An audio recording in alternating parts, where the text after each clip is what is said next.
And here we go. Hello. Today is the day. Today's the day. Finally. Guys, finally. Kyla here. Hello. The Star Lady. Oh my gosh, you guys. I'm crashing the forecast. She's here. We're here. Let's do this. It's go time. We got our dominoes out. You guys know I like visuals. She let me bring visuals. Well, we got all that we need, okay? We got the visuals. We Sound got effects. the perfection of this day. Of Friday the 13th? Friday the 13th. Goddess Day. Goddess Day, okay? So... Goddesses getting together. Two bad bitches. Two bad bitches. The goddess is circling up, which is what they don't want us to do, but look at us. Look at us. Can you stop us? No. I don't think so. No. And I don't think you want to with all of this that we got going on right now. We do. We got a lot And going we on. want to bring this energy to you, you guys. We want to share. Don't you want some of this? You guys, we're going to have to contain ourselves. We're gonna try. A little bit. Maybe not, because I think Two that's... bad bitches. Yeah. Okay? Today is the beginning of Saturn in Aries. Okay? We thought how funny and punctual and perfect timing to start this at quite a time where... Do we know anything going on right now? No. We have our template. But guess what? Yeah. It's kind of out the window. And I feel like we are definitely at this space of no return. The point of no return, guys. In the best way. Yeah.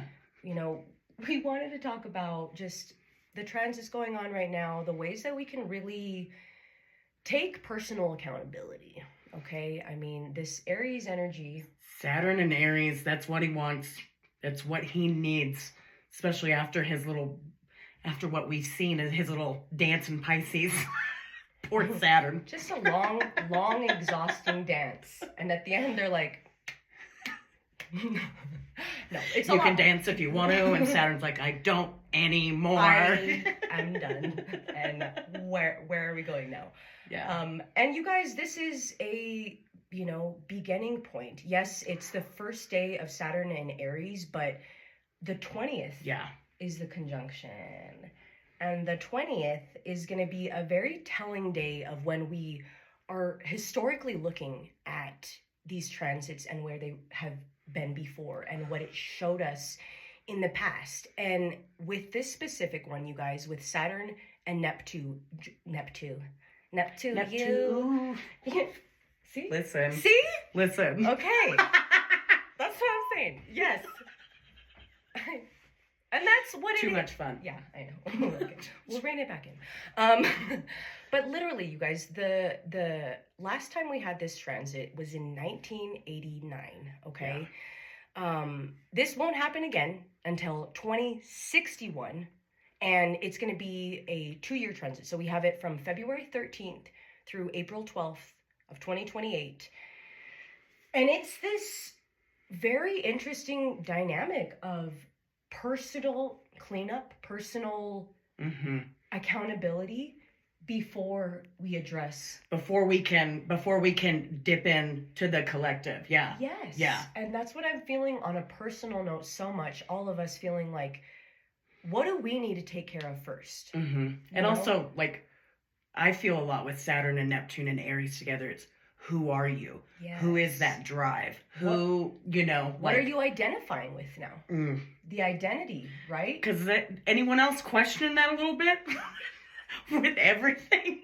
With everything? With everything going on. And literally, you guys, this medicine of laughter, of coming together, of putting, taking our power back in that way, where it's like, we really do have to laugh in these times, and we really have to focus on the good, because it's nuts out there. Yeah. It's nuts out there. And we want to, share with you that there's so much to look forward to, but we're frequency matching, y'all. We talked about that this morning, of what really takes you to the next level of bringing in new experiences, new people, new places, and having that little bit of hesitation from our past selves, from how things have gone before, from, um, just the old energy, right? And so Yeah. it's this very much like grieving of the old ways, even though we're done with that. Yeah. Like, we are so done. But still, we're more comfortable with what we know. And that's the Like- thing. Like, we have to, We have to be a little bit more comfortable in not knowing and wanting to figure out and wanting to have authority and having authority and like having fun and playing and being free enough to figure out who we are, what we want to be, Yeah. what our fight is for, and all of that. yeah. Okay? Get back in our bodies, because our bodies have been given over, And this is what also we mentioned the other day. We were talking about Chiron. Good old Chiron. We talk a lot and in good ways. We're going to bring it all to you. I'm so excited. But yeah, she's got a Chiron thing on the beginning. my biddies. I'm sorry, that was inappropriate. But I'm excited. Chiron can do that when we embrace the Chiron, right? Yeah. And we are so excited to share some stuff with you guys soon. We'll let it, build a little bit, right? But we were talking about, Chiron and addressing our deep wounds and really finding a new way to have this container, this sacred container where we can do that work, where it's maybe not so lonely too. Yes. We man. talked about this sense of accountability that we want and the accountability that we're needing collectively in the world events and everything. And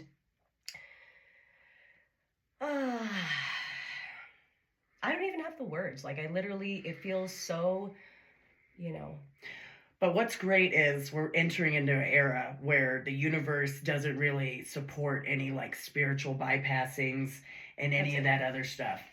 And while yes, accountability is scary. That's the thing with Chiron's, because Chiron's in Aries right now, which is where Saturn and Neptune are meeting. Yeah. So we've had the pain of our identity, who are we, our power, a lot of masculine wounds, a lot of those things. And now we have Saturn and Neptune going in there saying, what we built, we probably have to destroy, and then like, let's all decide on what we want to build, and let's make sure we're doing it in an accountable, authoritative, like sovereign way. Like, that's what I see with this. We have an opportunity. Is it going to hurt first? Absolutely. Yes. It is Aries. It is good. Someone slapping you. Fast. It's impulsive.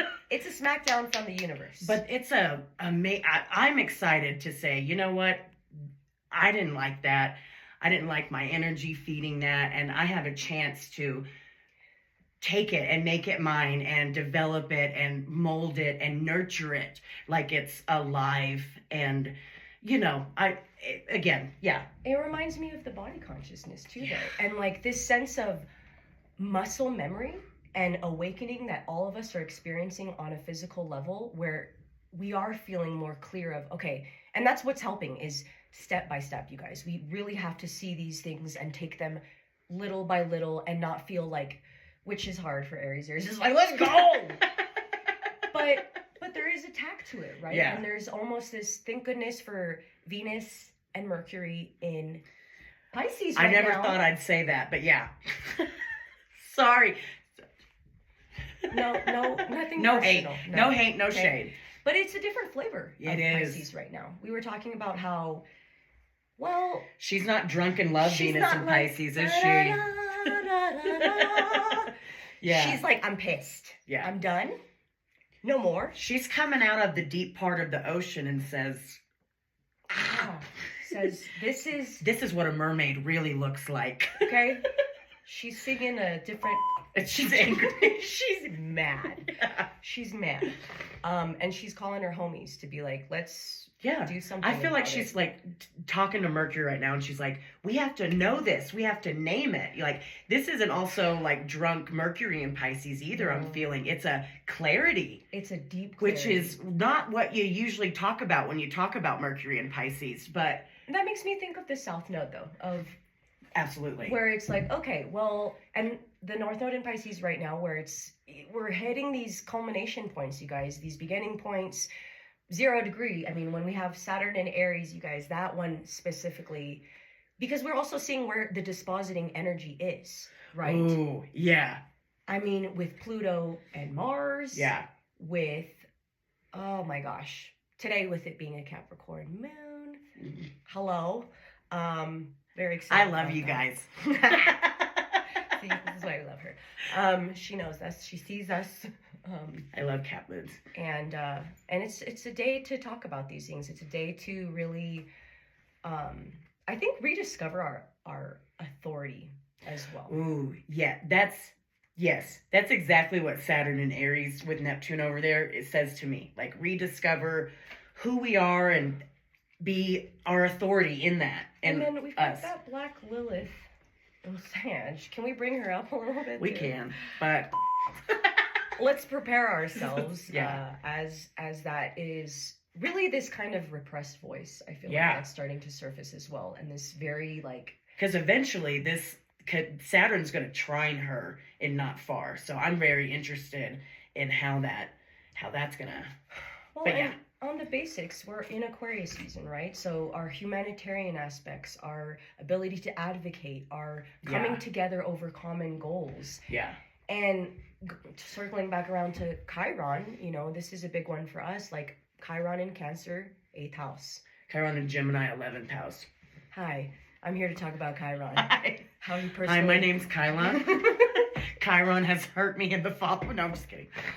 But we want to talk about those things too right now with the energy of Aries feeling brave to address these things. Feeling like we do have to take action. Yeah. But that's where we have to work with that impulsivity, right? Yeah. Because we don't want to be just blazing through this, being like, okay, let's take it all on. And that's where I'm feeling also on a collective note, everyone's figuring out again, where is our self-accountability and where are those triggers and wounds coming up personally? Because the more that we address that, the more that we can detach and then know where we can show up even greater and and have that, but also, it is that serious sense of detachment. I think that is really, really important right now, because if not, you guys, it feels like we drown it. Okay. It can feel like you have to be sovereign in your body and know that this is safe and this is okay. And, not but detach in that way that you're going to be regulated. And that to me is a lot of Saturn and Aries. When I talk about Aries a lot, I want to bring this up because I think it's helpful. Aries, the leader, the beginner, and I think a lot of people just initially assume that leaders are the best or that they've all been schooled and they've all been very prepared. Aries is not that leader. Aries is the leader because he could do it first. He could do it he could jump without exactly knowing where he's going to land. And there's going to be this dance of not being impulsive and letting that Aries energy take us over. Yeah. But also we're going to have to know everything's not going to be planned out and as mapped out as we thought it was. We're just going to need to move. And that's going to start with being safe in our bodies. If we can do that, then we're going to be safe to jump. But if not, you're not going to you're not going to feel that. And it's so... I love that so much because I feel like we're seeing that play out so much, specifically so with much. Hey, I couldn't meet at this time, I this came up and you had a little hesitation in saying it, and then they're like, oh, actually that works way better for me. And it's it's really about expressing our needs in a different way where we understand the selflessness of it, where it's we do have to have that care in order to show up absolutely in the world. And if we're lacking on that, we're going to feel it in this other way. Yeah. And listen, when the nodes switch, which we're going to get a little taste of, but I feel like that's going to be the big with the South Node in Leo and the North Node in Aquarius. Oh my gosh. We're all going to get that I'm wondering what's going to happen. This my nodal return. So I'm excited. So it's going to be a lot, you guys. And we're all feeling this shift. We're all feeling this change. Uranus in Gemini. Woo! I'm excited, but my butt is puckered. It is... Just going to be honest. But I'm excited. Yeah. Everything It's the hurts Gemini. at first, though. Everything hurts at first. And there's so much like thinking of like the infinite possibility range Yeah. and the quantum, like, Because the trine with Pluto, first of all, Yeah. like, I mean, good Lord, Pluto and Aquarius trining Uranus and Gemini. When Pluto and Uranus trine, the world changes. And we are going to have more Pluto